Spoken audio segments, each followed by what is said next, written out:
Eric dries his hands after washing them. Hello everyone, it's Tuesday. Shot that awesome video yesterday, the shop life video. I was really excited to put that up. I stayed up late editing. It took me about 4 hours to edit it, but it was really fun. So I'm starting to take editing back into my own hands. We'll see if I keep doing that forever and ever, but hopefully I get faster and don't spend 4 hours each night on it, but it was a lot of fun. So yesterday I broke my engraving end mill twice in a row, that tells you something. You know, once, maybe it was worn out. Twice, I don't know, something's weird. So either, I'm cutting a Damasteel blade right now. Either there is a possibly a hard spot in the metal. I mean, it's Damascus steel, so it's possible.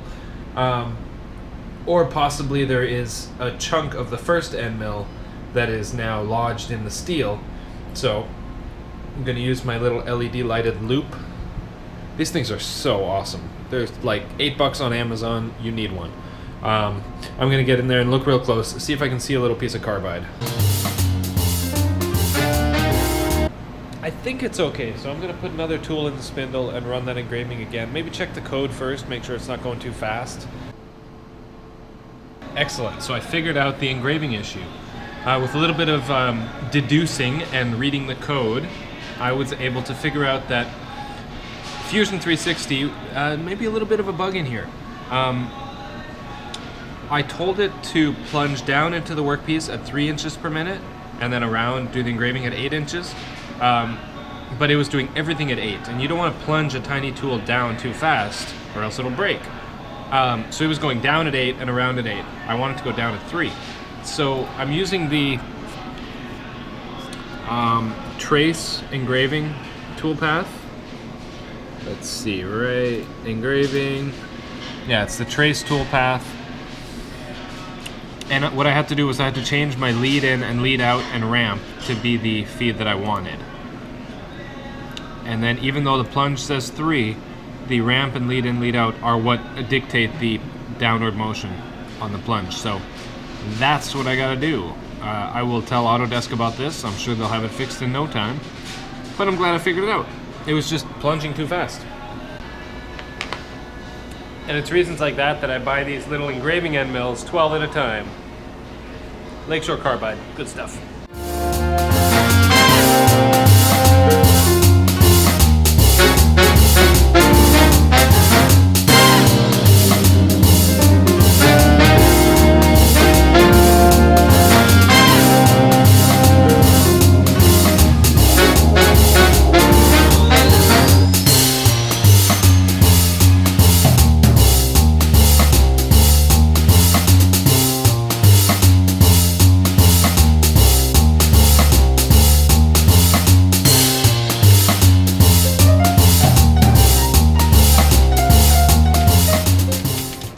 Figuring out all this heat treat foil stuff and the best ways to do everything, and probably not doing it the best, but trying to.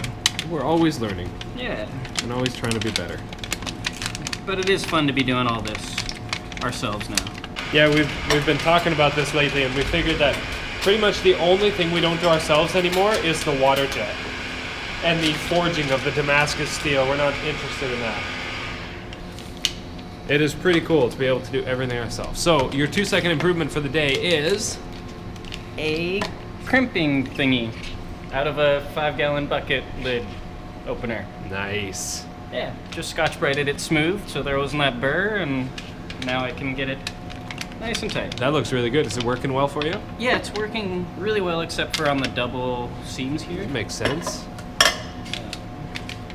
Because we're trying as hard as we can, well, Eric is, to get the cleanest heat treat we possibly can, and to get better seams, better quality folds, right? Yeah. That's super important. Yeah, I still keep on getting a little bit of blue on some areas of the blades.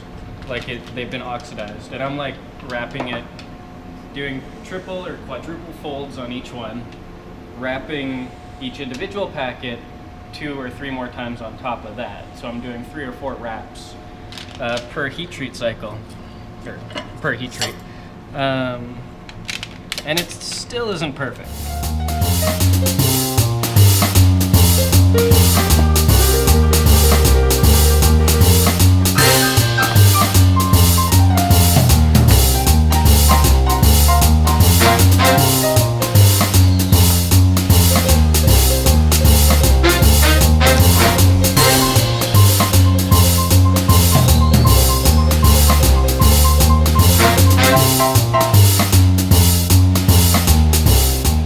So now that we're making our own titanium screws, we can dial in the tolerance of everything to be exactly what we want. Now, I did goof up a little bit.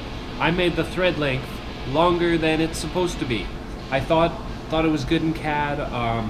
It's the same thread length I've been using for a long time for the Norseman. They fit perfect on the Norseman, but they are about 5 thousandths too long on each screw. And if they were 5 thousandths shorter, they would just touch, because we've got 2 screws coming in from each side. So we need actually more clearance than 5 thousandths, more like 10, just for a little bit of wiggle room for dust inside or whatever. This is why batch work is the enemy. I did not make very many screws, but I probably made, 30 or 40 or 50 or something. And they're all too long. Had I made 1,000, I would have 1,000 screws that are either garbage or need to be shortened. So batch work can be the enemy. And now I'm going to shorten them and run them again better. Old screws right here, new screws right there.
Pretty amazing.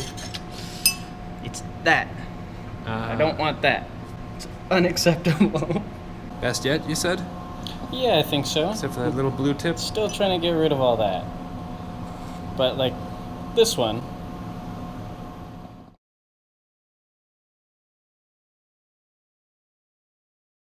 So what is the one takeaway for heat treating that you're learning? That you can tell everybody in the world your secret. You can never wrap it too well.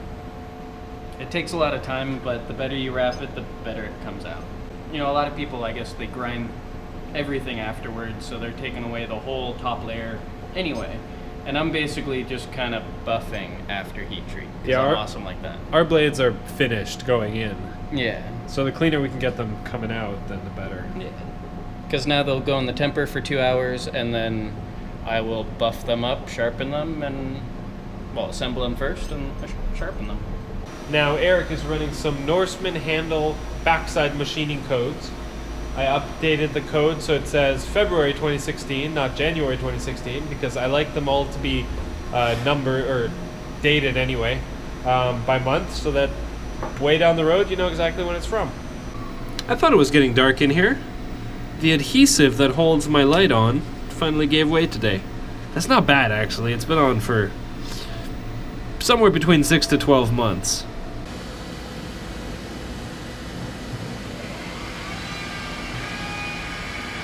The chip conveyor likes to trip the circuit breaker. I don't know why. There's a little adjustment on it. We just have to mess with it again.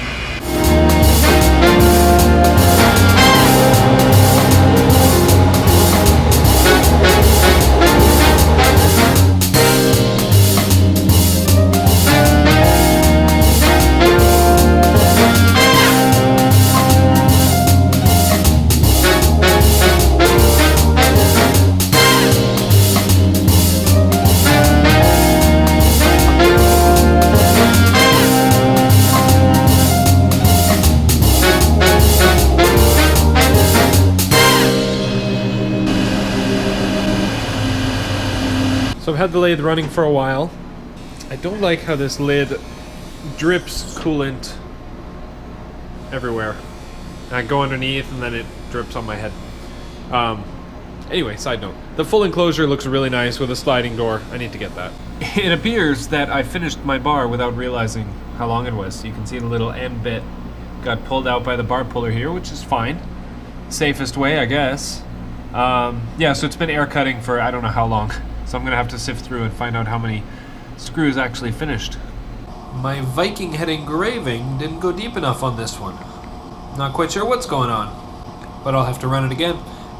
Fun fact, this is my macro setup. I got these lenses from mickbergsma.com. My buddy Mick, we went to high school together. So he hooked me up with these awesome lenses. This is actually 2 macro lenses stacked together. And I have to put it in the case to be able to use them, but it works fine. Because otherwise the GoPro can only get about this close before it starts getting blurry. Anyway, little things like that make life annoying. This handle is probably a little bit thinner than normal. That's probably the problem, because the fixturing is staying pretty consistent. But I did notice on these two, the last two that we did, that one's okay, this one's getting a little bit lighter, and that one that we just ran was quite a bit lighter, so something's going on. So I was able to use the probe, turn it on, jog it down, make sure the offset's good, and that surface is reading -3 thou, which is obviously why the engraving is not working so well. That's not a great thing. So I don't know if the handle is thinner or if the fixture offset's weird or something, but that's not great. The only other thing it's really going to mess with, other than that engraving, is maybe the bearing pocket depth. That wouldn't be great if it was 3 thou off. Everything else looks okay though. So I've got to skip out early today. I've got a dentist appointment, but it's pretty cool. I've got the lathe running, I've got the Mori running. Eric is doing finishing work upstairs. He did heat treating today.